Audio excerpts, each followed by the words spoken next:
My opponent quotes Thomas Jefferson, who said that the dead should not govern the living. But Thomas Jefferson is dead, so why is she listening to him? 16-year-old Rosedeli Ciprian is an exceptional debater. The New York City high school junior has been perfecting her impressive skills since the 6th grade. What makes a good debater? You have to be enthusiastic, stubborn, really confident, and you always have to have security in your arguments, because if you don't believe what you're saying, what makes you think the judge will? Right now, debates are at the forefront of this election. What is some advice you have for our country's leaders as someone who debates regularly? I would say always have your sources in check. They would say, I think I heard this from this person, or I heard this from this person and this is why your argument is wrong. I don't think that's really reliable, during a real debate. So always have your sources in check. You would say, according to Lee Sheps, if that's your name, according to Lee Sheps, she said this, this, and this. And to always let your opponent talk when it's their turn.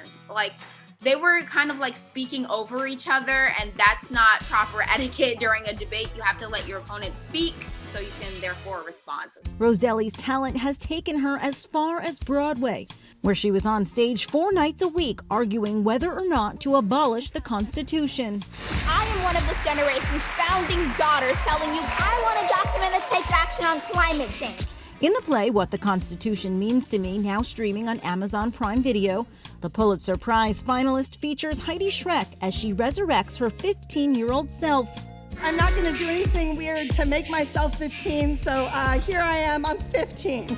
To trace the relationship between women, There will not be a woman on the Supreme Court until 1981. and the country's founding documents. The Constitution is a living document. But I do think the play fits in what's happening with our society right now. Tell me why. Because during the show, Heidi and I, we cover a lot of issues that are prevalent right now, like racism and immigration.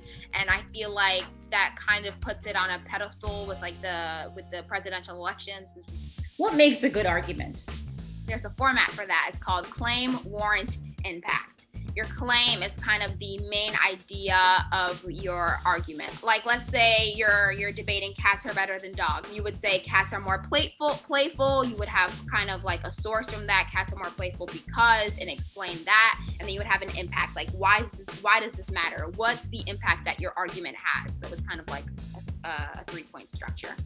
Rosedeli knows what she's talking about. After all, she sat down with Supreme Court Justice Sonia Sotomayor. The debate is a wonderful way of building confidence in young people.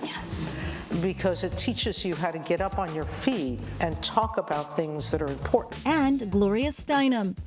She dreams of being a lawyer one day, or maybe an actress. For now, she's a teen with a passion for debating.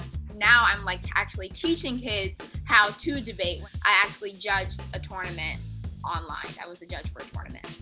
I'm Lee Sheps for Inside Edition Digital.